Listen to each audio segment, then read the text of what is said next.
কে তোরে বলায় দিল? আমি না মায়ের পেট থেকে খাওয়ায় খাওয়ায় বড় করছি। মার তোরে কেউ খাওয়ান দেয় নাই, আমি দিয়েছি।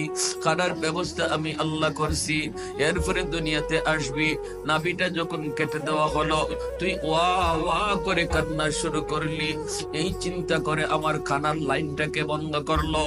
আমি আল্লাহ করে সান্ত্বনা দিয়ে কইলাম, বান্দা কান্দিস না, পেটে থাকতে তোর খানা আছে এক লাইনে, এখন দুনিয়ায় যাওয়া মাত্রই তোর খানা আসবে দুই লাইনে। তোর মায়ের এক স্তন, এক তোর এক খানা, আর একটা স্তন, দুই দিক দিয়ে আমি আল্লাহ তোর খানার ব্যবস্থা তুই দুনিয়ায় যাওয়ার আগেই রেডি করে রাখছি।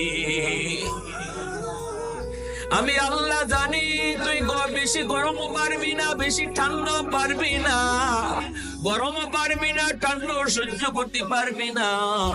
এজন্য স্তনের দুধটা আমি আল্লাহ না গরম না ঠান্ডা বানিয়ে রাখছি। এত মায়া কইরে কইরে তোরে আমি বড় করছি। বান্দা তোর মুখ ছিল, দাঁত ছিল না, দাঁত তুইলে দিলাম আমি। দাঁত ছিল শক্ত, খানা খাইতে পারতি না, আস্তে আস্তে সেই দাঁত শক্ত করে শক্ত খানা খাবার ব্যবস্থা করলাম আমি। হাত ছিল, ধরার ক্ষমতা তোর ছিল না, ক্ষমতা দিলাম আমি। পা ছিল তোর, হাঁটতে পারতি না, হাঁটতে পারতি না, হাঁটার শক্তি দিলাম আমি আল্লাহ। এত কিছু কইরা আমি তোরে নিজে বড় করলাম। এই জিনিসের জন্য আজকে তুই আমারে সেজদা না দিয়া বাবার দরবারে মাজারে গিয়ে সেজদা দিলি। এই পা শক্তি দিলাম আমি হাঁটার জন্য। এই হাঁটার শক্তি লইয়া তুই মসজিদে না গিয়া গানের অনুষ্ঠানে আর যাত্রার দিকে গেলি।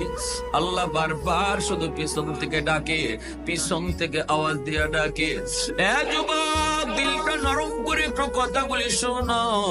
তোমার দেহের সবগুলি অঙ্গ তোমার কাছে আমানত।